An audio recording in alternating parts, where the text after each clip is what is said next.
Hi everyone, good day. So how are we doing today?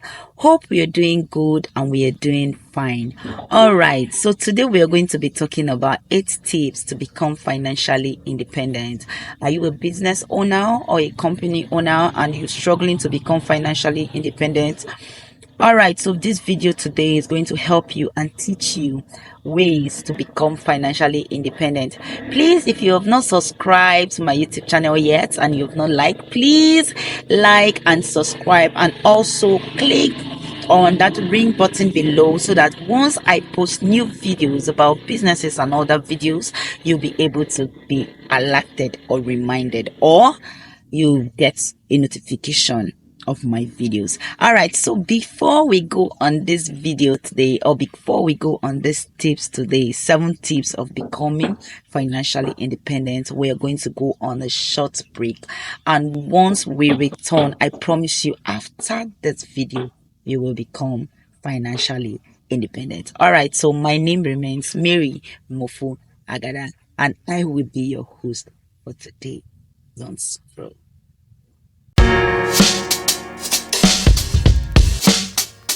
Okay, so today we'll be talking about 8 tips to become financially independent. 8 ways or 8 things you need to do to become financially independent. Are you really struggling to make it in business? You have business, you have things you are doing, but still yet there's no money, nothing to show. All right, so today we're going to be talking about those tips to help you become financially independent. All right, so number 1 you're going to talk about today is know your business. Know your business. All right, so knowing your business is very important. For you to become financially independent, you must know your business. Now, I said, or I'm still going to say, are you a business owner and still yet you're not financially independent? You're complaining about your business, that your business is not growing. Or are you also someone who wants to become financially independent but still yet you don't have any business on ground? Still is still part of this. All right, so we're going to say know your business. Now, every business you want to start, or every business I believe you started, you got knowledge about it, deep knowledge. I'm not talking about just knowing. Okay, let me give you an instance. Okay, you have a friend that sells wine, that has a wine store, and because your friend is doing well in the business, you did not go on a research, you did not do anything about research, you did not check more about the business, you did not ask your friend about the losses and the gain. You just because your friend is doing well, you just barge into the business. No, you have issues. You really have issues with those business. You're going to have issues with those business. So for you to have to become financially independent, you must first of all know your business.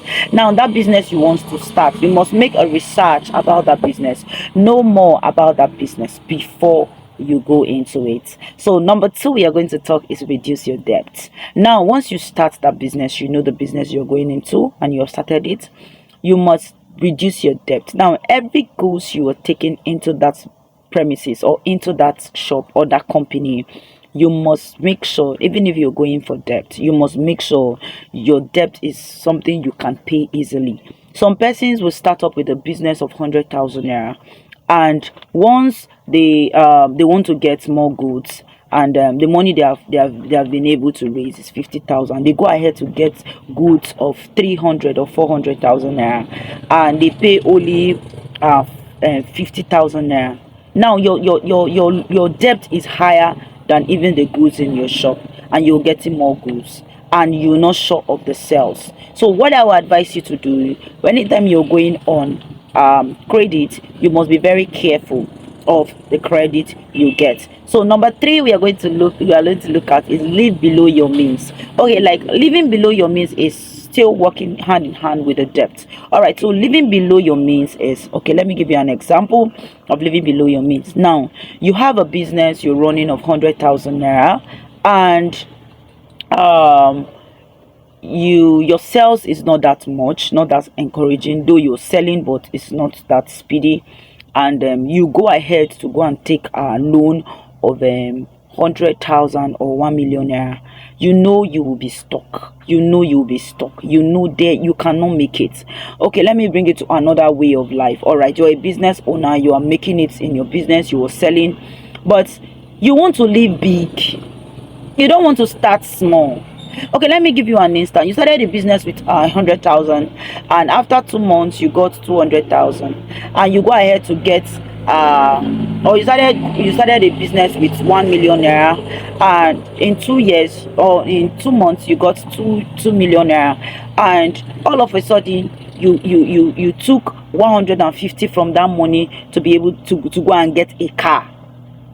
You don't really need that for a moment. You don't even need that for now, because you know you're trying to struggle to make up to your business. So you're not even supposed to add up anything. You're not supposed to add up expenses. Even if you want to touch from the money, at least you will touch what even you know that if you start up, if you get goals and replace, you'll be able to get it. But once you invest, maybe your capital is 100,000, and you had a business, you did a business and you got 200,000, and you took 150 to go and get a car, or to go and get a house, or to go and get something that you know that thing you are putting your money into, you are not getting anything back. You can never become financially independent. So be aware of it. All right, so number 4 we have is increase your income. Increase your income. Now, like I said, in the other way around, we can still work on a way to increase our income. Like the first one, I gave you an instance. I said you have 1 million naira, you added it to become 2 million naira or 200,000 naira, and you use it to go and get something that is higher than your business. You go low. But now let me give you an instance. Now, okay, you have 100,000 naira, you invested in the business and got 200,000. Now you remove 50,000 naira inside, right? Now you look for something that you know this thing in 2 months or in 3 months, if I invest this money here, I'll be able to get back. Maybe if I invest 50,000, I'm not talking about put money in all this money, money doublers. I'm not talking about that you put money and tomorrow or next tomorrow you get money. I'm not talking about that. I'm talking about business, a short business, you can put your money in, and maybe in 3 weeks or in 1 month you'll be able to get. You can still think about another business apart from that business you are running, that you feel that once you invest your money into it, you get more money. All right, so from there you can be able to use it to increase your business, your main business. All right, the next one we have is invest in your future. Now, a lot of persons, they do business without thinking about their future. Okay, let me give you an instance. I met a man, and the man was a federal government worker. He worked for a long time. He now retired. After retiring, he went and got a primary school job. He became a primary school teacher, and after everything, now he is to retire. And do you know the funny thing? He doesn't have anything on ground, any investment on ground. I say that is poverty. You can never become financially independent if you live that kind of life. As a man who must become financially independent, you must invest in your future, no matter how little that thing is. Okay, let me give you an instance. There is a business I'm running right now, and what I am really doing right now is I save money. Yes. Now from that business, I made up my mind that every day I'm going to save 1,000 naira from that business. Like every day. So I had to make a saving box. Where I save 1,000 naira from that my business every day.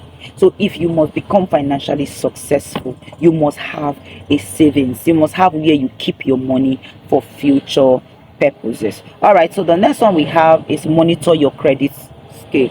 Now, I believe every business that is being established, one way or the other, you must collect credit or loan to be able to add up your business. So if you want to add up your business as a person, and you don't check your credit score, you'll be having issues. So it's very important you check and monitor.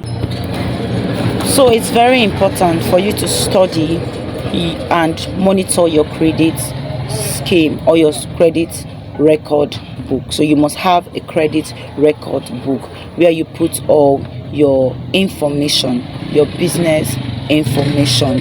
It's very, very important you have a credit book. Now that credit book comes, you must have the record of both your business, how much you spend every day, your in and out, you get how much you spend. Like you might just make up your mind that when I'll be checking my credit book should be end of the month. So all I do from the beginning of January down to the end of January, I'm going to record them in a book. After I am done recording them, end of the month, I will go through it and see how much I have made and my losses and my gain. That will also help your business to stand and also help you to become financially independent. All right, so the last the one we have is the number 7 is build an emergency fund. Build an emergency fund. Building an emergency fund is very important, because now once you start up a business or once you're running your business, most people business have collapsed because of because of emergency fund, because they don't keep money, they don't save money in case of emergency issues. They just save just their money for their business. It's not advisable. For you to become financially independent, you must have an emergency fund. Now that emergency fund is when you have issues comes up, maybe when you are not ready for it, or maybe when the issue comes up and maybe that by that time the money you have on your hand is money to establish your business or money to grow your business or to get more goods, you'll be able to go and touch from your emergency fund. So having an emergency fund as a business person, or someone that wants to be financially independent, is very important. So the last one we are going to see is seek financial books, like read, get more knowledge about finances. You can make research, Google online, check about finances, how to become financially independent, how to discipline yourself. The next video I'll be releasing is 5 ways that you can discipline yourself financially. Yes, 5 ways that you can discipline yourself financially.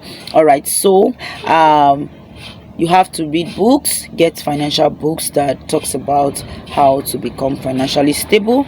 And I believe that after you go through all this, you become financially independent. All right, so I believe this video has really helped you today. If you know this video has really helped you and you've gotten something from it, please subscribe and also click on the notice button below, so that once I send more videos, you'll be able to get it.